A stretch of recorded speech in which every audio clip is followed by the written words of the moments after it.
جمهوریت نه منم، زه دلال نه یم، زه دیموکراسي نه منم. هغسې چې جمهوریت منې اول به یې له کور نه منې. زه اسلامي نظام منم، اول یې په کور کې عملي کوم. د ما بچی باید سبق ووایي، جومات ته لاړ شي، 5 وخته لمونځ وکړي. میرمن مې ټول شرعي قوانین په ځان باندې تطبیق کړي، صدر وکړي، پرده وکړي. حتی د ما له ورور نه باید پرده وکړي، ځکه اسلام ورته ویلي. صحیح شو؟ زه له کور. ته چې جمهوریت منې، ورور اول به د خور لیږې، یا به ښاروالۍ ته، یا به سیکس ایجوکیشن ته لیږې، یا به کوم هوټل کې لیږې چې ویټر شي، ځکه باید کار وکړي، یا به په اردو کې یا به په پولیسو کې. دا نشي کېدلی چې نورو خلکو ته جمهوریت او د تاسو د خور نوم د تا خور فرښته ده، لیکن دا په اردو کې چې کار کوي دا ټولې ډمې دي. ولې غوسه کېږي؟ د وطن ګوند مهرباني وکړه، جمهوریت موږ ته څه راکړي دي؟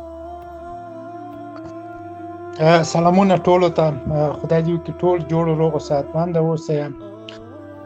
ګوره په اسلام دین کې دموکراسي شته ده. خدای شي بالا د اسلام د دین در په سر سي زاولنه مه کوه، ډایرکټ خبره وکړه. دلته تفسیري ته هم نه یې راغوښتی. جمهوریت څه درکړي هغه راته وښیه. زورکې وهې.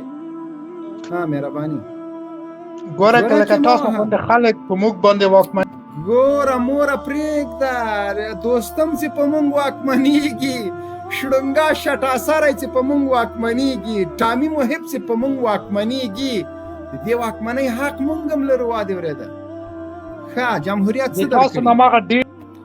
جمهوریت څه درکړي دي؟ لیونی دلته ولاکه کړت رانه وکړي. دا هغه نور لایفونه نه دي چې ته به پکې چالان دی او توهین به کوې. مهرباني جمهوریت څه درکړي؟ جمهوریت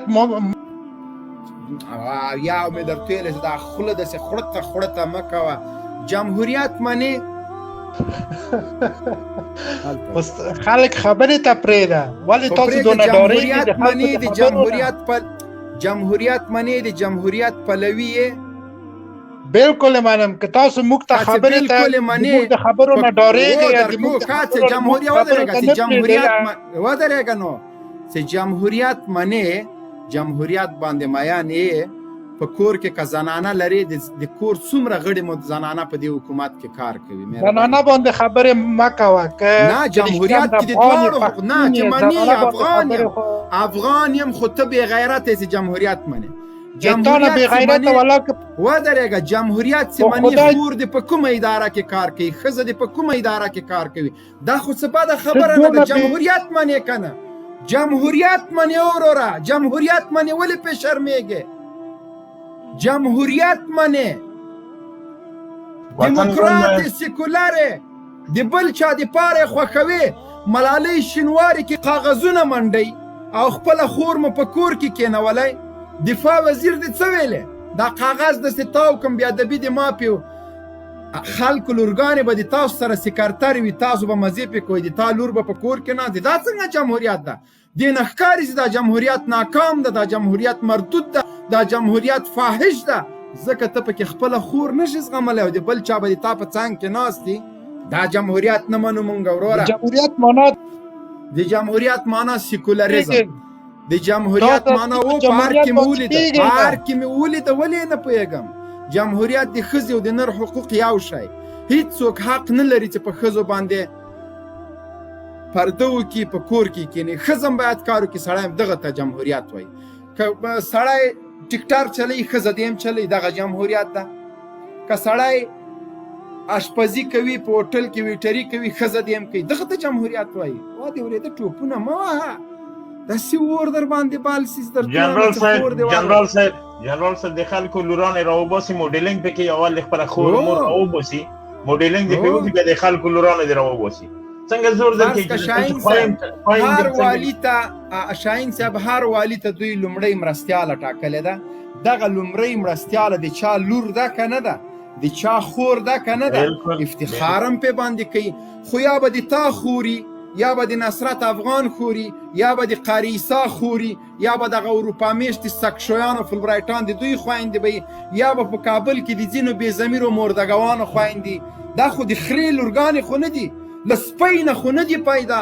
خو همدغه د تاسو خور او مور ده، د والي معاونده ده، په پارلمان کې ده، په دفاع وزارت کې ده، د عسکرو شهوت پوره کوي. نو دا څوک دي؟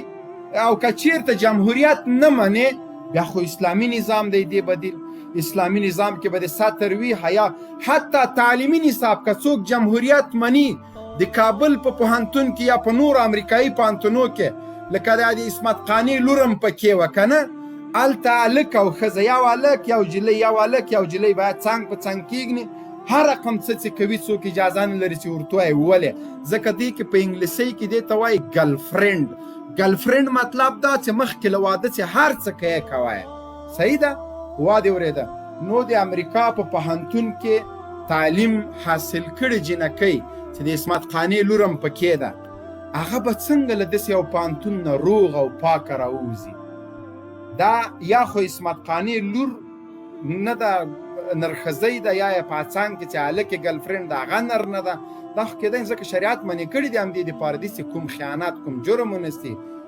زنا ونه کړي بل څه هغه ونه کړي د همدې دپاره وایي چې په کورونو کې کښېنئ د قرآن حکم ده له کورو د باندې مه راوځئ نو د عصمت قانع لور یا داسې نور خلک چې په پوهنتونو کې سبقونه ویلي دي دیموکراسي او د جمهوریت علمبرداران هغوی دې موږ ته ثابت کړي وروره دا څنګه جمهوریت ده خپلې لورګانې مو په عسکرو کې کار نه کوي د بل چا راولئ عجیبه خبره ده والا په دغه ګرین ویلج کې چا کار کوه یو نجلۍ چې د امریکانو ترجمانه وي د هغه به څه حالت وي جمهوریت هم منې او راسه وروره ګوله بیا جنرال صاحب